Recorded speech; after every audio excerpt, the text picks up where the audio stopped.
for joining us.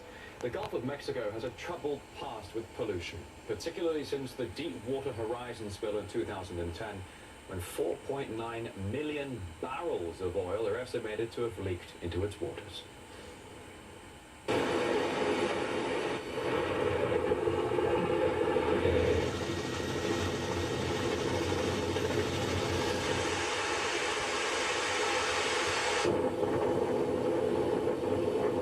So obviously in the Gulf of Mexico, you know where the explosion took place at the Deepwater Horizon facility there. It was 6 years ago. Now it turns out, though, the situation may be even worse.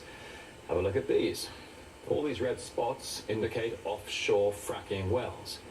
And environmental groups have revealed the US government in recent years has handed out over 1,000 fracking permits, all in the same area. Now, according to the Center for Biological Diversity, 76 billion gallons of toxic wastewater have been pumped into the Gulf as a result of offshore fracking in the area. Kristen Mansell, who is behind the report, says government agencies did not realize the consequences of giving out all of those fracking licenses. We had to submit a FOIA request to even know that they were permitting fracking offshore in the Gulf of Mexico.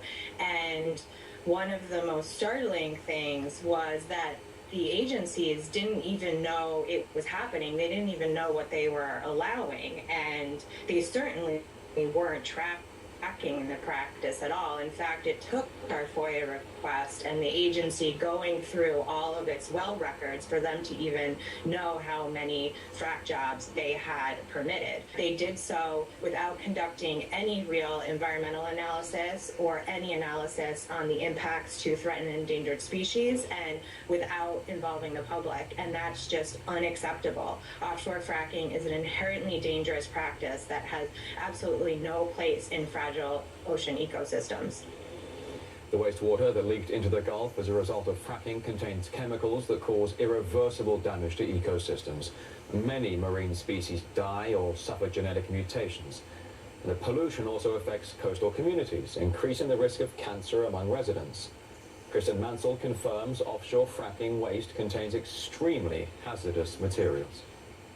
The government hasn't really studied it before. They haven't studied the impacts of the chemicals that these companies are allowed to dump directly into the ocean, including in critical habitat for threatened and endangered species like loggerhead sea turtles. The chemicals used in offshore fracking are listed as among the most toxic in the entire world with respect to aquatic life, and it's just too big of a risk with our fragile ocean ecosystems. I mean, the Gulf of Mexico is one of the most biologically diverse, productive ecosystems in the entire country, and the administration is just allowing these oil companies to frack at will without doing any real analysis whatsoever, and that's just unacceptable.